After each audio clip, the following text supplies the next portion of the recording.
Hello everyone. So far we have seen some basic SQL query, basic retrieval query from SQL.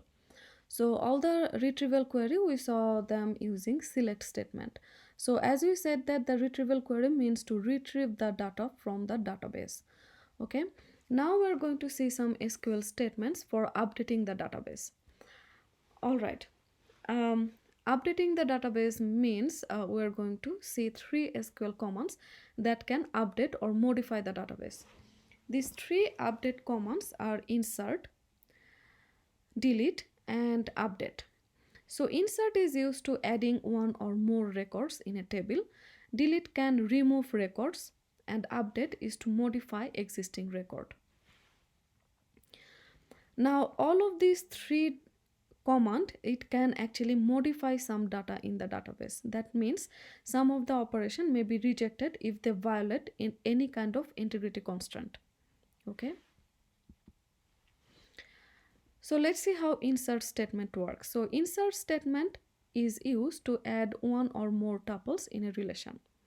All right, so you create a table. When we create a table, we create an empty table. All right, so the next step is to insert the records in the table. How we can do that? We can do them using insert statement. So one example, what we can do, we are going to write the query like that: insert into, that's our keyword. Okay, the name of the table, values, that's also keyword. Okay, so we write insert into, okay, the name of the table, values, that's also keyword. Okay, then inside the parenthesis we give the list of values. All right, so in this format each of the values are going to be added based on the attribute. Okay, so let's see, we have employee table. The attributes are fname, minit, lname, all right, phone, like that. So the first attribute, the first value will be inserted as the first name, the second value will be inserted as the second attribute, the third value will be inserted as the third attribute. Okay, so here these all values will be inserted based on the order of the attribute. Okay, um, this is one way to insert a record. Another way to insert a record is to give the explicit the name of the attribute and the order of the attribute. For example, here we can insert into employee table like that: fname, lname, ssn. These are the attribute for which we want to insert a value. Okay, values, the list of values. In that case, fname will be Richard, lname will be Marini, and ssn will be the ssn. Okay, that's actually ssn, I'm sorry, that's not phone. Okay, so here we don't have to follow the exact order of the relation, okay, from the database. Here we're explicitly saying what will be the value for which attribute. Okay, in that case we have to explicitly give the name of the attribute and the order of the attribute. Okay, but if we want to skip the name of the attribute, in that case we have to follow the order of the attribute's value. All right, otherwise if that doesn't maintain the domain constraint, that can give you an error. For example, lname requires the attribute has to be, the lname attribute requires that the value has to be varchar.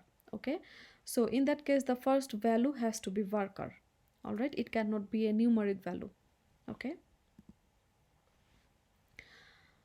so the constant specified in the DDL will be automatically enforced. All right, so when we create a table, we enforce some constraint. Okay, now when we are going to insert a record, all the constant will be specified automatically. Okay, For example, employee table, SSN is the primary key. Okay, we cannot insert an employee with a SSN where we have already SSN with the same value. Okay, if we insert an employee with the same SSN, that will raise an primary key constraint error. Or we cannot insert an employee where SSN value is null. Okay, that will violate an entity integrity constraint. All right.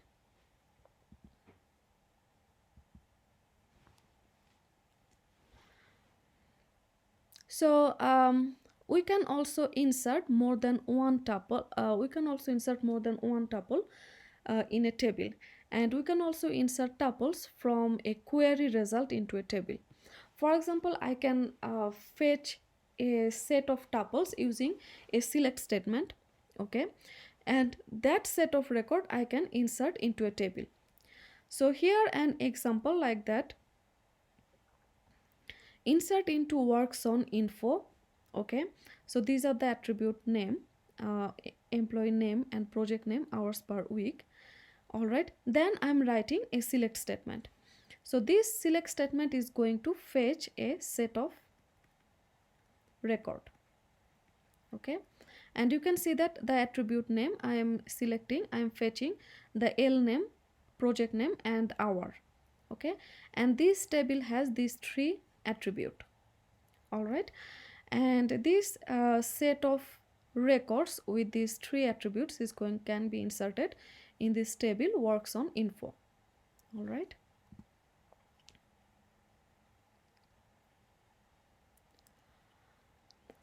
All right, so delete statement can remove tuples from a relation. All right, remove tuples from a relation. So we have a table with multiple records. If I want to delete a one record, okay, or more than one record, then I can use the delete statement. So in the delete statement I need a condition. Okay, so I may need a condition. All right, so I may need a condition if I want to delete a specific record. In that case I may need a condition. So the where clause, I may use the where clause to select the tuples that I want to delete. Okay, so the delete statements actually looks like that. Let me show you. The delete statement looks like that: delete from employee where L name equals to Brown. That means this query is going to delete the employee where the last name is Brown. So this statement is going to delete the employee where SSN equals to this SSN. Okay, now this statement is going to delete more than one employee, because in employee table you may have more than one employee who works in DNO 5. Okay, so this is going to delete all the employees who works in department number 5. Now this one where we don't have any condition. All right, that means this is going to delete every records. Okay, every records from employee table. So this is going to delete every employees. All right, so it's actually very important to see what you want to delete. If you miss the condition, it can actually delete every records from the employee. Okay, all right, so it's very important that you should know which record you want to delete, and we have to actually select the appropriate condition. Okay, other than that we may delete actually delete more than one records that we may not intend to delete. Okay, it's important.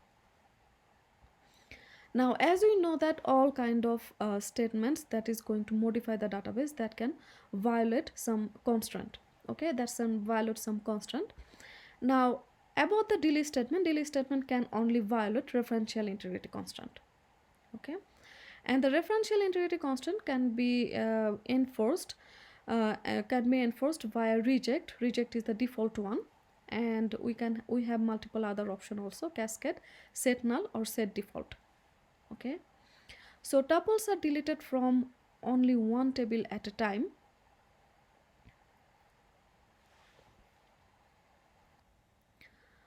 So tuple will be deleted only one table at a time. So unless we specify cascade.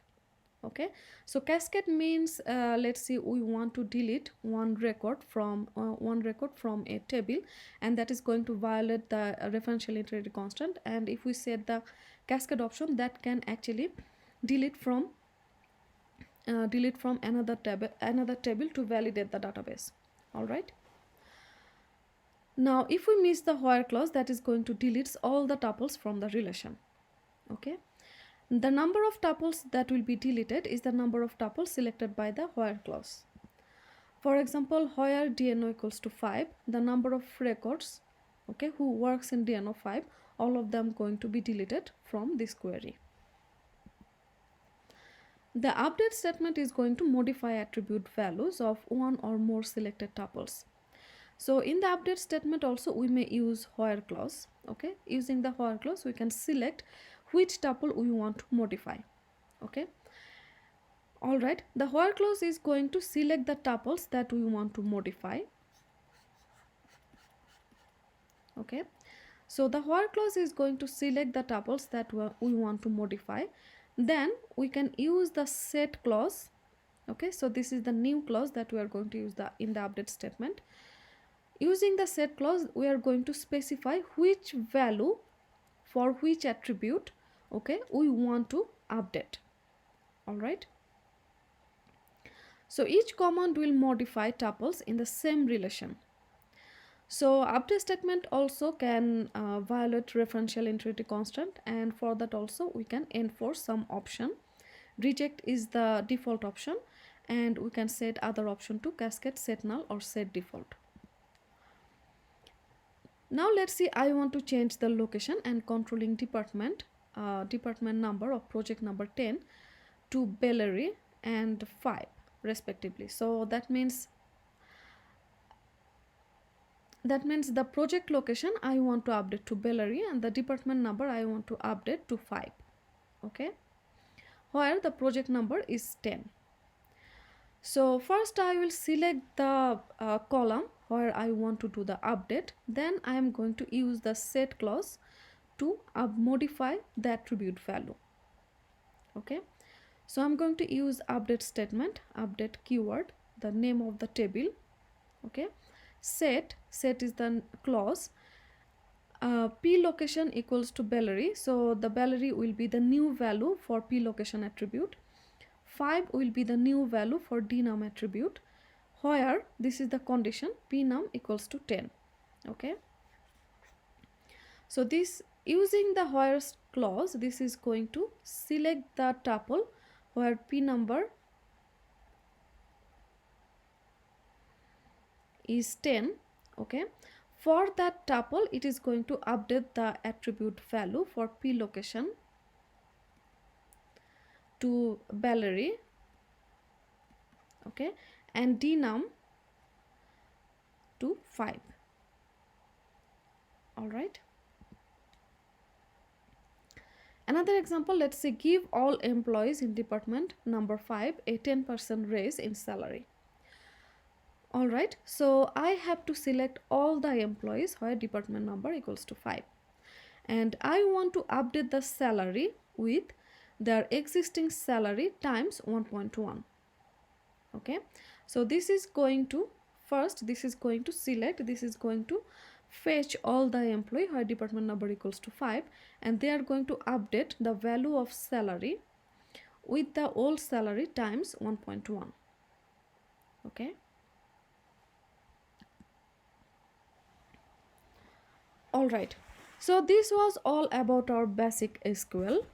All right, so basic SQL, and we saw the retrieval query using select statement, and we saw the data modification query, insert, delete, and update. Okay, so in the next chapter, chapter 5, we are going to see some advanced SQL. All right, and so this is the end of our chapter 4.